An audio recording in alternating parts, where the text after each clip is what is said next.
Hello students, welcome to Raghav Pathshala. Last class में हमने आपके प्रश्नावली 3.2 के क्वेश्चंस किए थे और आज हम करेंगे आपकी प्रश्नावली जो 3.3 है उसका एक छोटा सा इंट्रोडक्शन है। कोई ज़्यादा इंट्रोडक्शन बड़ा नहीं है, उसका इंट्रोडक्शन करेंगे। कंप्लीट इंट्रोडक्शन हम देखने वाले हैं कि अवयव का परिवर्त क्या होता है, अवयव के परिवर्त के गुणधर्म क्या होते हैं, सम्मित अवयव क्या होता है, विषम सम्मित अवयव क्या होता है। छोटा सा इंट्रोडक्शन है, कोई ज़्यादा लंबी क्लास नहीं होगी और ये चैप्टर बड़ा रहा भी नहीं। क्यों? इसमें जो सबसे बड़ी एक्सरसाइज थी ना वो थी 3.2। 3.2 की लैंग्वेज भी बड़ी थी, एग्जाम्पल भी 14-15 आ रखे थे, सवाल भी 22 से 3 वीडियो के अंदर हमने 3-3.5 घंटे टोटल वीडियो बना के हमने किए थे। कंप्लीट आपने देख लिए होंगे, कंप्लीट आपने कंसेप्ट क्लियर कर लिए होंगे। पीछे कंसेप्ट सारे काम नहीं आएंगे, यहाँ अब नया काम आएगा। हम पढ़ेंगे एक अवयव का परिवर्त। आज की जो हमारी मेन क्लास रहने वाली है वो है अवयव का परिवर्त। अगर अवयव का परिवर्त आपको समझ में आ गया तो सम्मित अवयव और विषम सम्मित अवयव भी आपका एकदम क्लियर हो जाए, कोई दिक्कत आपको नहीं आएगी। सिंपल सी चीजें, ठीक है। एक्सरसाइज में भी ज्यादा क्वेश्चंस नहीं, इजी वे में यहां से सवाल सम्मित और विषम सम्मित का ज्यादातर क्वेश्चन आता है। अब आप कहेंगे सर अवयव का परिवर्त होता है क्या? मैं एक बार हेडिंग लगा देता हूं, पहले कंसेप्ट आपको समझाता हूं, ठीक है। आज की जो हमारी हेडिंग है वो है अवयव का परिवर्त।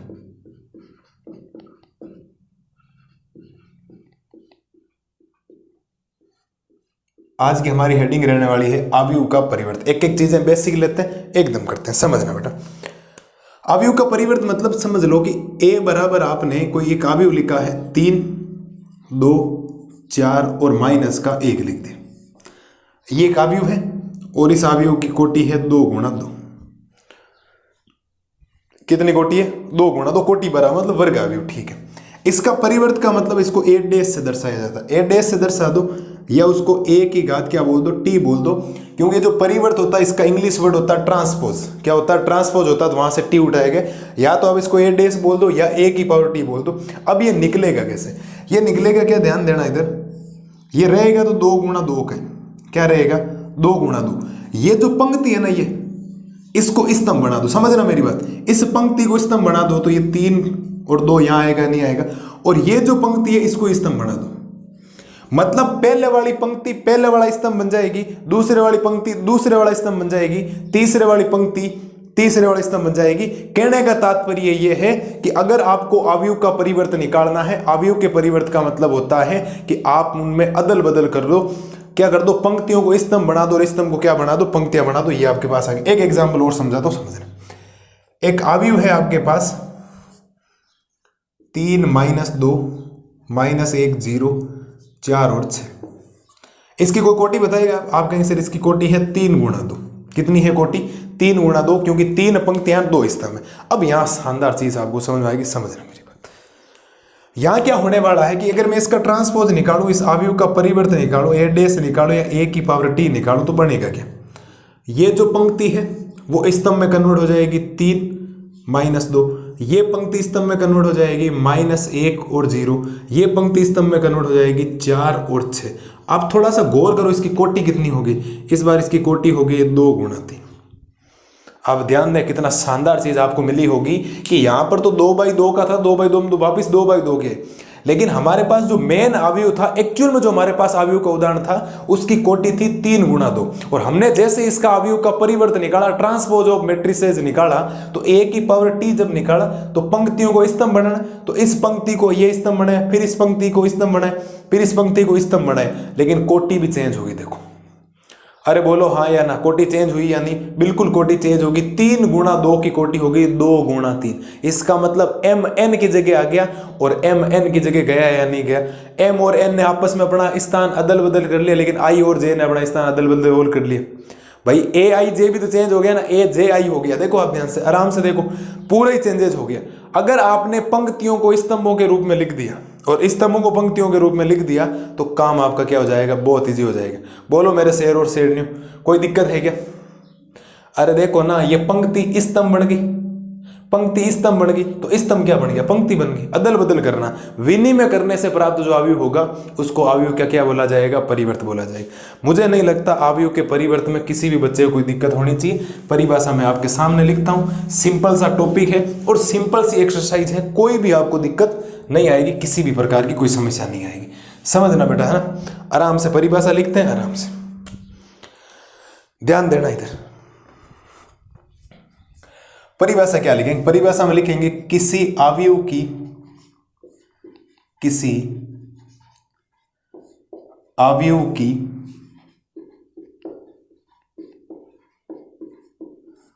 पंक्तियों तथा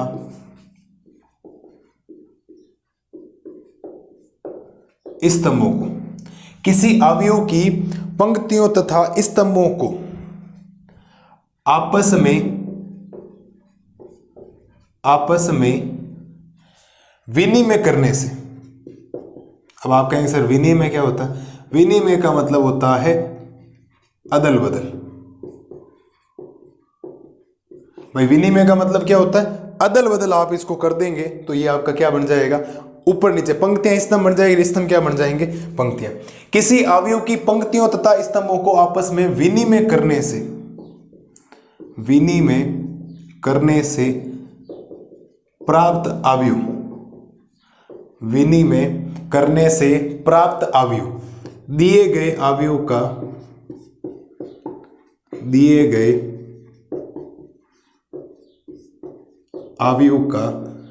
परिवर्त कहलाता है। दिए गए अवयव का परिवर्त कहलाता है। बोलो मेरे लाल और लालियों, किसी प्रकार की कोई समस्या हो तो बोलो। अरे बोलो, किसी प्रकार की कोई समस्या है क्या? आपको किसी भी अवयव की पंक्तियों तथा स्तंभों को आपस में विनिमय करने से प्राप्त अवयव, दिए गए अवयव का परिवर्त कहलाता है। अगर आपने पंक्तियों को स्तंभ बना दिया और स्तंभों को पंक्तियों के रूप में लिख दिया तो जो अवयव आएगा वो दिए गए अवयव का क्या कहलाएगा? परिवर्त कहलाएगा। कुछ बेसिक बातें और है जो आपको ध्यान रखनी। क्या ध्यान रखनी? आप लिखेंगे अवयव के परिवर्त को, अवयव के परिवर्त को a की घात डैश या a की घात t से निरूपित करते हैं।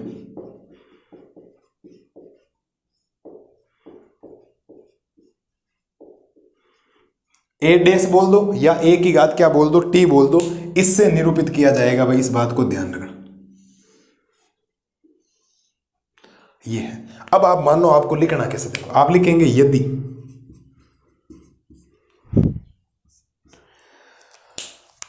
आपके पास एक अवयव है, सपोज दैट ए अवयव है। ए अवयव आपके पास इस प्रकार का लिखा गया ए आई जे और जिसकी कोटि है m गुणा n। हाँ जी, एक अवयव है आपके पास ए आई जे जिसकी कोटि क्या है? m गुणा n। तो इसका a जो डैश निकलेगा, a डैश बोलो या a की घात t बोलो, वो निकलेगा। मतलब पंक्तियां और स्तंभ आपस में अदल बदल कर लेंगे तो i और j भी स्थान अदल बदल कर लेंगे तो ये बन जाएगा ji और कोटि भी क्या हो जाएगी? n गुणा m। इसकी कोटि भी क्या आ जाएगी? n गुणा m।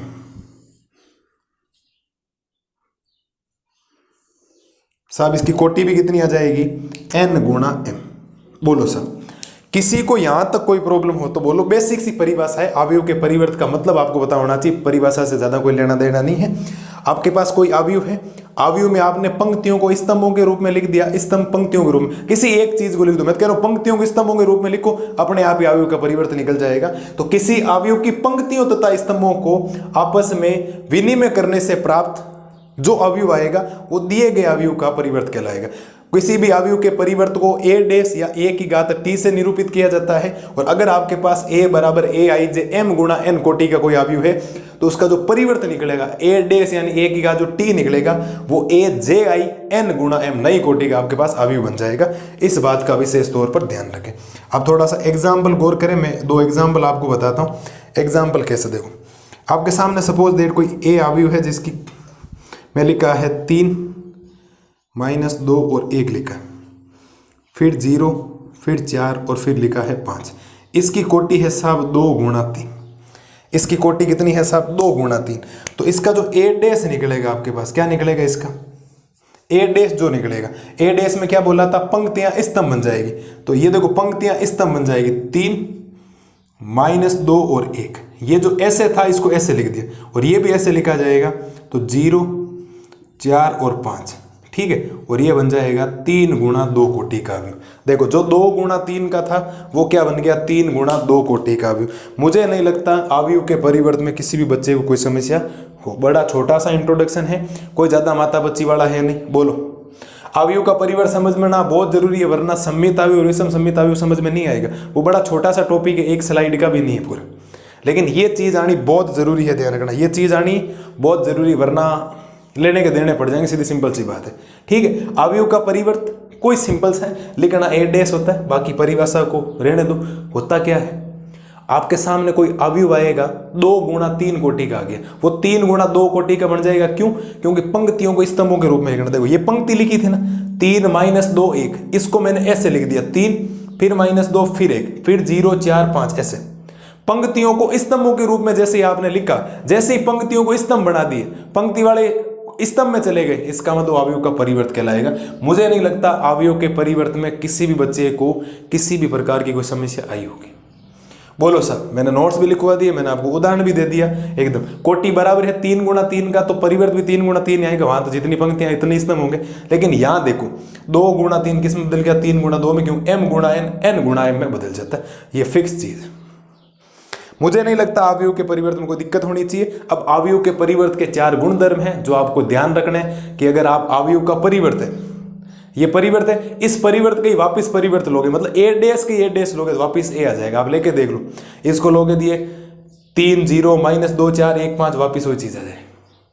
परिवर्त का परिवर्त लेना मतलब वापस है। a प्लस बी का अगर डैश लिख रखा है तो उसको आप a dash plus B dash लिख सकते हो। ए बी का डैश लिखा, इसका मतलब उसको बी डैश ए डैश लिखा जा सकता है। कुछ आपको 4 परिवर्त याद रखने, गुणधर्म याद रखने, सिंपल वे। मुझे उम्मीद है प्रत्येक बच्चे को अवयव का परिवर्त समझ में आ गया होगा। अगली स्लाइड में मैं करवाता हूँ अवयव के परिवर्त के गुणधर्म, वो भी ज्यादा इंपॉर्टेंट है सारे, लेकिन इतने हार्ड नहीं, सीधे याद करने। प्लस उसके बाद हम पढ़ेंगे सम्मित अवयव और विषम सम्मित अवयव, उससे रिलेटेड 2 गुणधर्म है, सॉरी 2 परम है, वो आपको याद करने।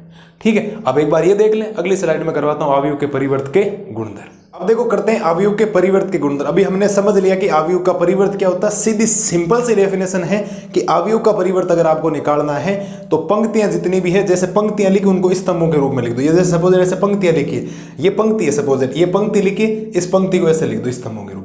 पंक्ति के अवयवों को स्तंभों के रूप में लिखना ही अवयव का परिवर्त कहलाता है। अवयव के परिवर्त को a डैश या a की घात t से दर्शाया जाता है। प्लस अगर आप a i j और m गुणा n, मतलब अगर किसी की कोटि m गुणा n है तो नया जब परिवर्त निकालोगे तो उसकी जो कोटि आई वो n गुणा m आएगी, मतलब कोटि चेंज होगी। 2 गुणा 3 वाले का परिवर्त निकालोगे 3 गुणा 2 आ जाएगा।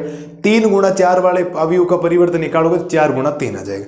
अब हमें 4 गुणधर्म पढ़ने हैं अवयव के परिवर्त के गुणधर्म, और अवयव के परिवर्त के गुणधर्म में आपको पहला गुणधर्म पढ़ना है बेटा कि आपने परिवर्त का ही क्या निकाल दिया, परिवर्त निकाल दिया तो वापिस ए आ जाएगा।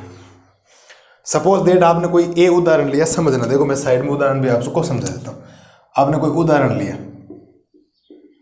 उदाहरण लिया ए बराबर, आपके पास सपोज दैट कोई अवयव है 2 3 -1 4 6 और 0। इसकी कोटि है आपके पास 3 गुणा 2। इसकी कोटि कितनी है साहब? 3 गुणा 2। अब इसका परिवर्त लेना है। परिवर्त का मतलब आपको निकालना इसका ए डैश, क्या निकालना? ए डैश। अभी क्या बोला था परिवर्त का मतलब? क्या बोला था परिवर्त का मतलब? परिवर्त का मतलब बोला था पंक्तियों को क्या बना दो, स्तंभ बना दो। पंक्ति ये रही, देखो 2 3 -1, तो ऐसे लिखा जाएगा 2 3 -1 4 6 और 0। अब इसकी कोटि आ जाएगी, सॉरी ये 2 गुणा 3 है ना, सॉरी भाई ये 2 गुणा 3 है, 2 पंक्तियां, ये बनेगा 3 गुणा 2 का। अब आपने वापिस क्या कर दिया, इस ए डैश का क्या ले लिया, वापिस डैश ले लिया, मतलब परिवर्त का क्या निकाल दिया, परिवर्त निकाल दिया। तो परिवर्त का परिवर्त निकालोगे तो 2 4 ऐसे लिखा, इसको ऐसे लिखा जाएगा 2 4, फिर 3 6 लिखा दिया, हो जाएगा 3 6, ये -1 और 0। अब थोड़ा ध्यान से देखो, ऊपर वाली चीज वापिस आ गई, ये भी वापिस देखो 2 गुणा क्या आ गया, 3 आ गया। मतलब अगर आपने परिवर्त निकाला, उस परिवर्त के वापस परिवर्त निकाल दिया तो वो किसके बराबर आ जाएगा, ए के बराबर आ जाएगा। इस बात को ध्यान रखना, ठीक है। तो छोटी सी चीज है, कोई ज्यादा इंपॉर्टेंट आपको ऐसा नहीं है कि इसमें कोई माता बच्ची आपको करनी पड़ेगी। छोटा सा एक पॉइंट है जो आपको ध्यान रखना, रखोगे बिल्कुल ध्यान रखेंगे सर। दूसरा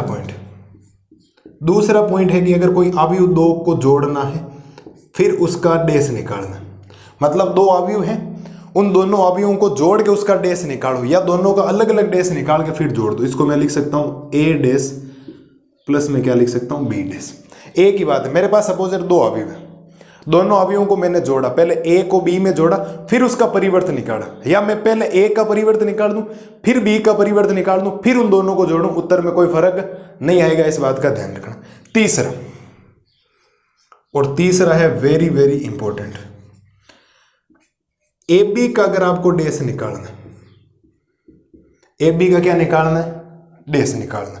मतलब ए को बी से गुणा करो फिर डैश निकालो, या पहले बी डैश निकालो फिर ए डैश निकालो गुणा करो। ये थोड़ा सा इसीलिए इंपॉर्टेंट है क्योंकि इसमें उल्टा होता है। देखो, या तो पहले ए और बी दोनों अवयवों को गुणा करो फिर उसका डैश निकालो, या पहले बी डैश निकालो फिर ए डैश निकालो फिर बी डैश को ए डैश से गुणा करो। ए डैश बी डैश गुणा मत कर देना, बी डैश को किससे गुणा करना है, ए डैश से गुणा करना है। इस बात को ध्यान रखना। नंबर 4 है कि अगर कोई के वैल्यू है, कांस्टेंट कोई वैल्यू है, वो ए से गुणा हो रहा है फिर उसका डैश निकल रहा है, या पहले डैश निकाल दो और फिर के से गुणा कर दो, कोई फर्क नहीं पड़ेगा। और मैं साइड में लिख देता हूं, ये जो के है,